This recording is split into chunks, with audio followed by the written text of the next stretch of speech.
tanpa iman, diri kita diibaratkan seperti kapas yang apabila tertiup angin, kapas akan terhempas.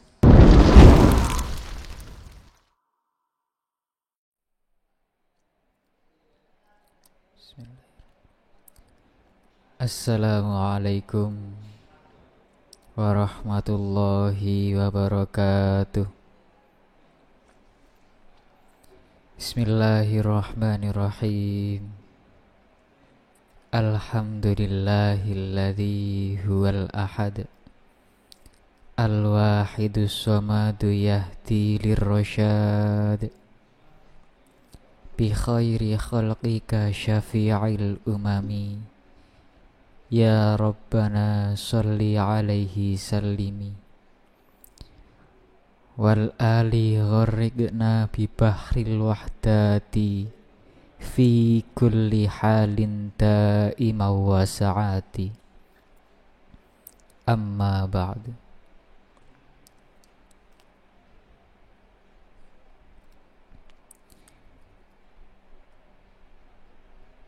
Bi hadratil kurama, para alim dan ulama, khususnya kepada beliau Romo Kiai Haji Heru Sujihanarto yang kami muliakan,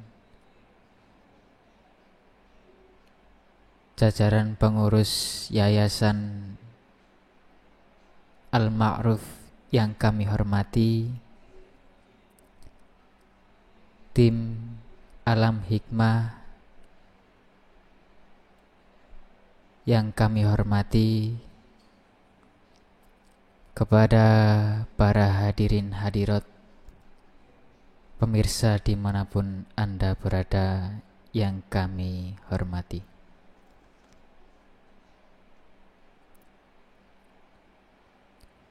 Untuk memanfaatkan waktu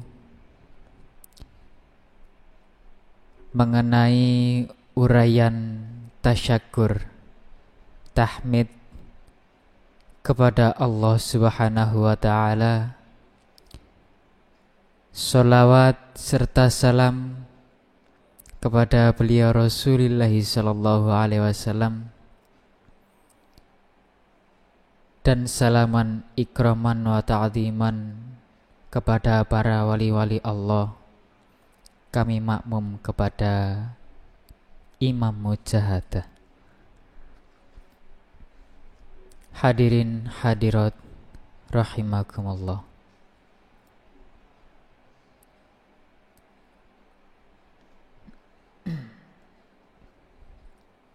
Alhamdulillah, sampai detik ini kita semua masih diberi kesempatan oleh Allah untuk bisa mengikuti, bisa menghormati bulan Ramadan, yang mana bulan Ramadan ini merupakan suatu bulan yang sangat dicintai oleh Allah, yang sangat diagungkan oleh Rasulullah.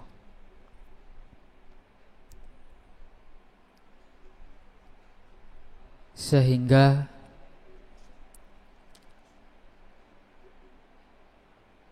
pada bulan Ramadan ini, ketika seseorang mengerjakan suatu ibadah, maka pahalanya akan dilipat gandakan oleh Allah. Hadirin hadirat rahimakumullah.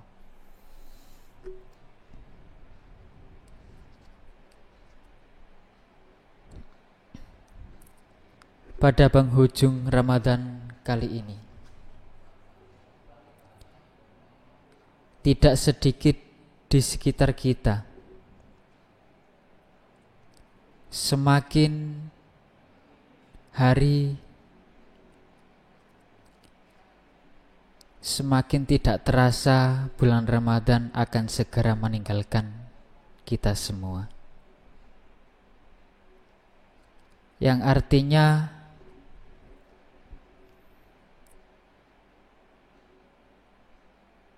fadilah-fadilah yang ada pada bulan Ramadan ini tidak akan kita dapatkan pada bulan-bulan selain bulan Ramadan.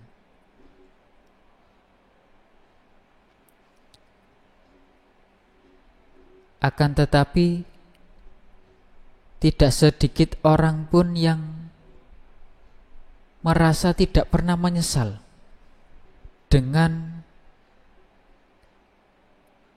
semakin dekatnya bulan Ramadan. Mohon maaf, tidak sedikit orang yang tidak menyesal dengan kepergian bulan Ramadan ini. Hal ini disebabkan karena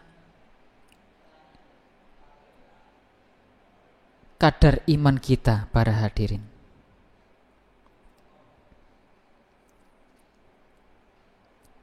Iman di sini memegang peranan sangat penting dalam kehidupan kita.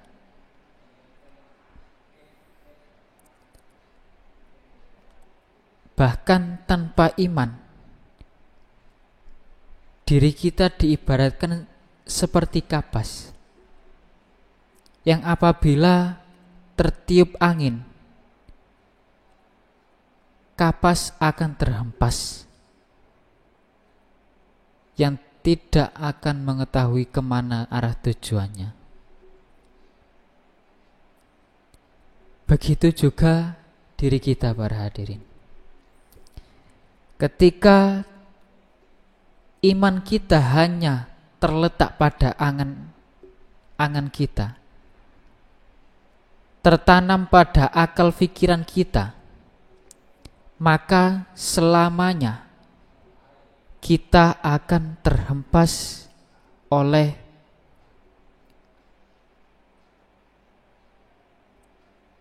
nafsu-nafsu kita.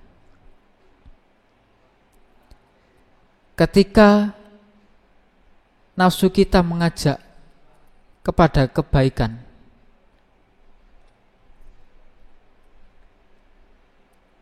ya alhamdulillah.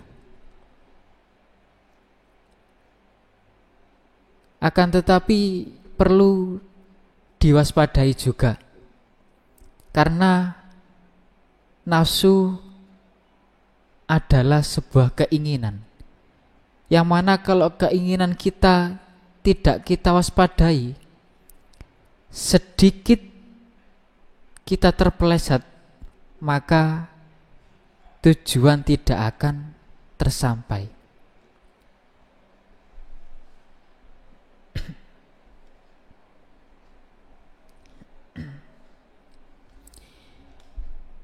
Menanamkan iman kepada Allah di dalam hati kita terutama, ini sangatlah sulit, tidak mudah untuk dipraktekkan.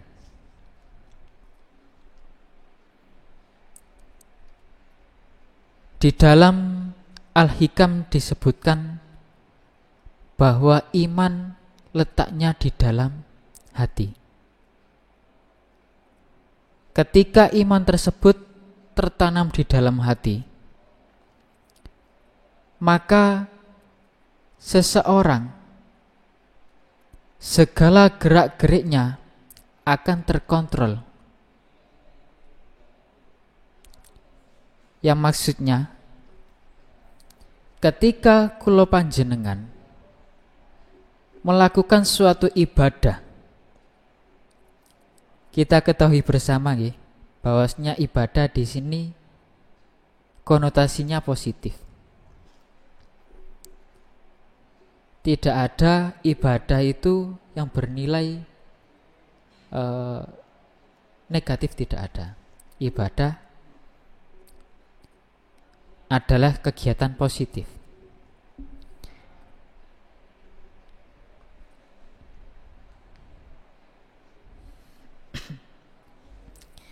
Apabila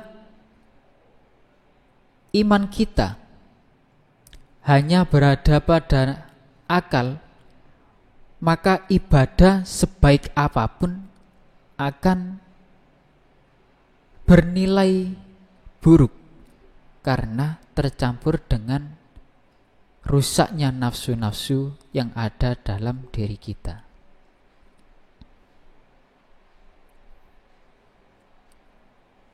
Lebih-lebih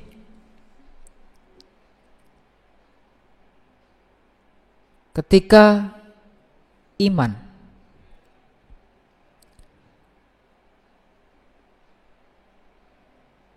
dalam diri kita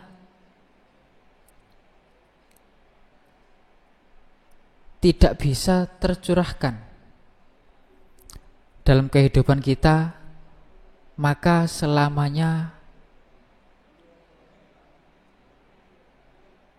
tidak akan bisa mengenal kepada Allah.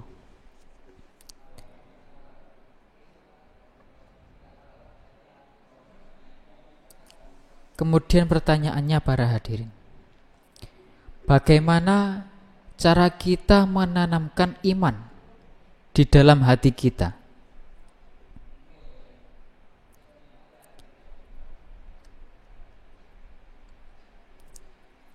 Apakah mungkin kita mengagumi seseorang tanpa kita mengetahui atau mengenalnya terlebih dahulu? Begitu juga iman para hadirin. Ketika kita ingin meningkatkan iman, akan tetapi kita tidak mengetahui siapa yang kita imani. Nah, ini tidak akan bisa menambah keyakinan kita.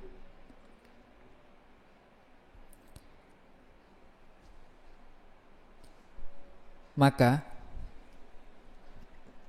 sebelum kita menambah keyakinan kita, perlu kita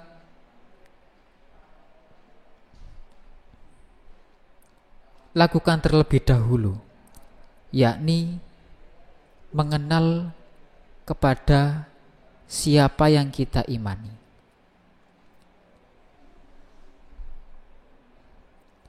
Dalam suatu kisah yang dikisahkan oleh beliau Sayyidah Rabi'atul Adawiyah, pada suatu hari beliau menginginkan pergi haji ke Mekah. Beliau berangkat dari suatu daerah melewati gurun pasir dengan membawa seekor keledai. Kemudian di tengah perjalanan, keledai yang dibawa oleh Sayyidah Rabi'atul Adawiyah ini mati. Di saat yang bersamaan, ada segolongan kafilah yang kebetulan berpapasan dengan yang kebetulan berada tidak jauh dari Sayyidah Rabi'atul Adawiyah.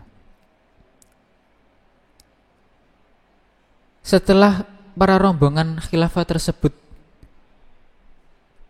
mendekati Sayyidah Rabi'atul Adawiyah, mereka menanyakan hal, ada apa gerangan, wahai wanita? Keledaiku ini mati, sedangkan saya ingin pergi haji ke Mekah. Kemudian kafilah tersebut menawarkan bantuan kepada Sayyidah Rabi'atul Adawiyah. Karena iman yang tertanam dalam hati Sayyidah Rabi'atul Adawiyah ini sudah menancap, tertanam dengan benar, akar-akarnya sudah kuat.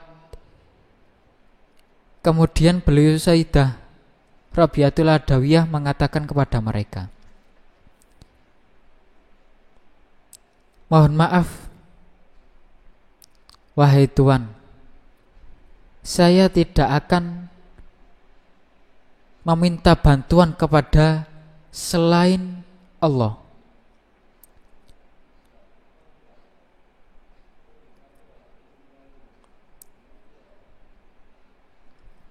Kemudian setelah para kafilah tersebut mendengar jawaban Sayyidah Rabi'atul Adawiyah, kemudian mereka meninggalkan Sayyidah Rabi'atul Adawiyah.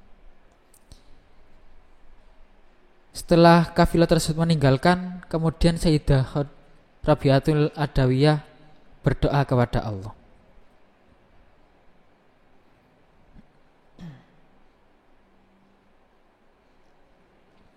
Ya Allah, apa yang akan Engkau lakukan kepada hamba?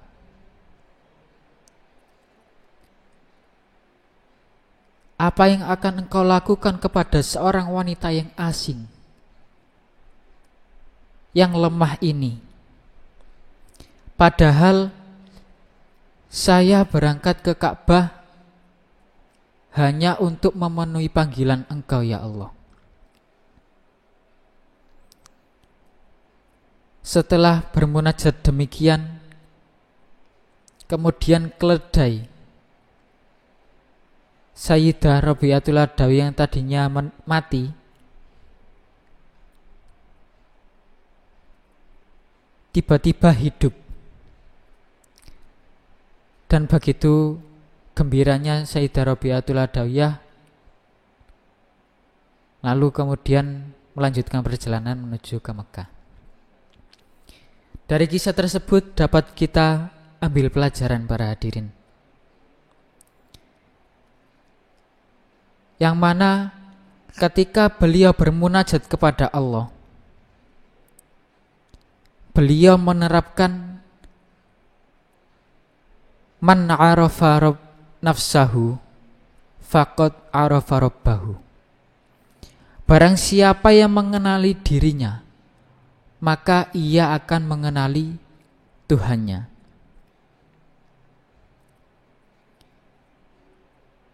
Di dalam Al-Quran surat An-Nisa ayat 28, yang artinya manusia diciptakan dengan sifat yang lemah.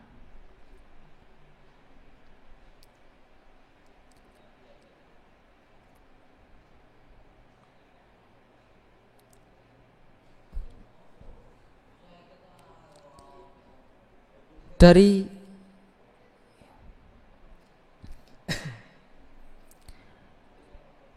kisah tersebut, Sayyidah Rabi'atul Adawiyah dengan merasa lemah, beliau menghambakan diri, sehingga apa yang diinginkannya diijabahi oleh Allah. Poinnya, para hadirin, iman merupakan fadl dari Allah. Lantas fadl tersebut tidak akan dimiliki oleh seseorang yang apabila hatinya masih merasa mampu, tidak merasa butuh kepada Allah, tidak pernah merasa berdosa, dan tidak pernah merasa rendah. Itu tidak akan mendapatkan fadl dari Allah. Para hadirin hadirat, mungkin hanya ini yang bisa kami sampaikan. Marilah dengan kelemahan kita berusaha dan melatih hati kita untuk selalu merasa rendah, merasa butuh kepada Allah, dan merasa penuh dengan dosa. Hanya ini yang bisa kami sampaikan. Segala salah dan khilaf kami mohon maaf. Wabillahi taufiq wal hidayah. Wassalamualaikum warahmatullahi wabarakatuh.